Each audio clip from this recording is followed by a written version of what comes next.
people came into the courtroom and it was like they sucked all the energy out of you like a vacuum. And even Diddy himself's body language mirrored all of the reporters in the crowd and the hundreds of law students that traveled across the country today to come and fill up 3 overflow rooms, which we haven't seen yet. Usually when I get to court, they say, go up to room 24B. That's the overflow room if you can't make it into the main courtroom. Today, they were like, head up to 15A. They had opened up 2 extra overflow rooms because that is how much attention this case drew on the closing day. So it was a really crazy vibe shift, Ashley.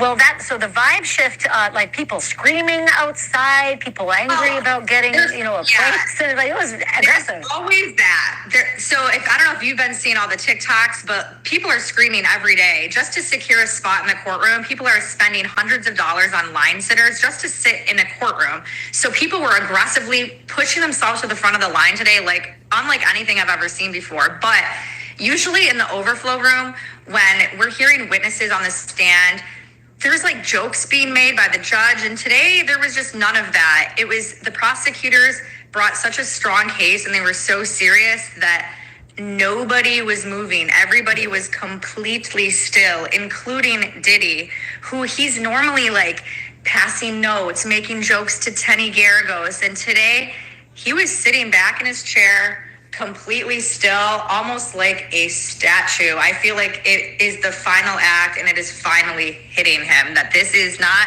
a Wild King night. This is not a show anymore. Like, this is reality sinking in for him and for everybody at the case. All right, y'all, let's go ahead and get into it. Courtroom today. First of all, Eva, it was packed. For the first time since the beginning of the trial, every member of the Combs family was there, all 6 of his children, his mom. They all crowded into the row designated for family. At one point, Sean Combs even seemed to be, saying squished together a little bit to make room. But there were attorneys for some of the witnesses.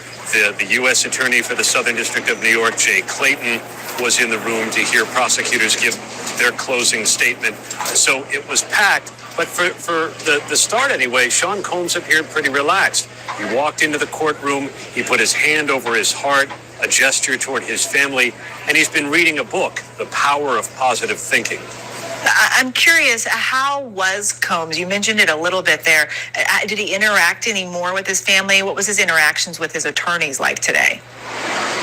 A bit with the family. He did scribble a number of notes during the prosecutor's summation, writing them on little Post-its, handing them over to his attorneys. But at one point, I thought it was interesting.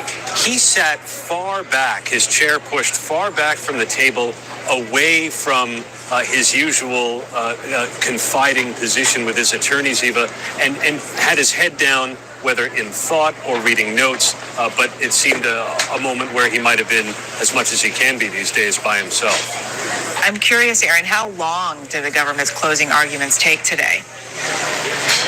It was almost 5 hours, and I have to say, it did not necessarily feel like it.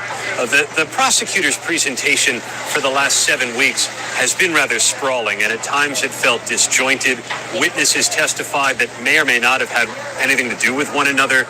Today was the chance for prosecutors to try to tie all of that together, and all of the evidence about hundreds of freak-offs that the jury heard about, saw graphic footage of.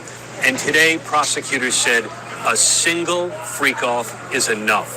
That the jury just had to find that sex trafficking elements were met by prosecutors one time in order to convict. And can you tell us more about the prosecutor who delivered today's closing arguments? Christy Slavic is an experienced federal prosecutor. She actually has a background in gangs and